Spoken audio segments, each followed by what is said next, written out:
سر جی what should be the ideal outcome جو student attend کرے آفٹر دا آرٹیکلز یا فرام دا آرٹیکلز؟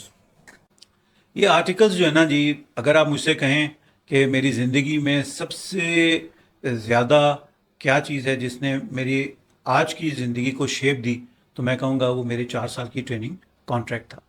یہ اتنی بڑی اپرچونٹی ہے کہ آپ کو انگلی پکڑ کر کوئی سکھاتا ہے. مجھے یاد ہے کہ جب میں پہلی جاب پہ گیا تو میں نے ایک کاغذ پنچ کیا جو فائل میں فائل ہی نہیں ہو سکتا تھا کیونکہ کاغذ سینٹر سے پنچ نہیں ہوا تھا. تو میرے ایک سینئر نے مجھے، جو سینئر تھے جاب کے، انہوں نے مجھے بٹھا کے کاغذ پنچ کرنا سکھایا، کاغذ اسٹیپل کرنا سکھایا، ورکنگ پیپر بنانا سکھایا، ورکنگ پیپر میں لکھنا سکھایا. آڈٹ میں ایک ایک ڈاکیومنٹ کو ایگزامن کرنا سکھاتے ہیں لوگ، ایک ایک ریکنسلیشن کیسے بنتی ہے، کیسے ریویو ہوتی ہے، یہ آپ کو انگلی پکڑ کے لوگ سکھاتے ہیں. اور یہ کتنی بڑی اپرچونٹی ہے جو کوئی اور پروفیشن اس طرح سے شاید اس کو آفر نہیں کرتا. تو یہ آرٹیکلس تو ایک بڑی کام کی چیز ہے.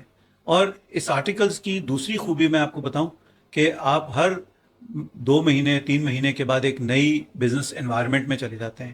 آپ کی عمر ہوتی ہے 20 سال 21 سال اور آپ جا رہے ہیں ایک نئی بزنس انوائرمنٹ میں ایوری 3 منتھس.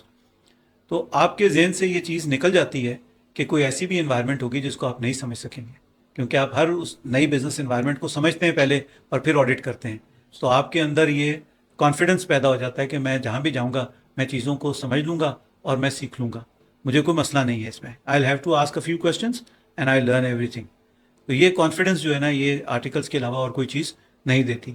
تو یہ آرٹیکلس جو لوگ بھی ٹھیک سے کر لیتے ہیں، اتنی محنت سے کر لیتے ہیں وہ، کہ ان کے اندر یہ خوبی پیدا ہو جائے کہ وہ اس کانفیڈنس ان کے اندر آ جائے کہ میں کسی بھی نئے انوائرمنٹ میں چلا جاؤں گا تو میں سیکھ لوں گا، وہ ساری زندگی کبھی رکتے نہیں ہیں، وہ نئے کام کرنے سے ڈرتے نہیں ہیں.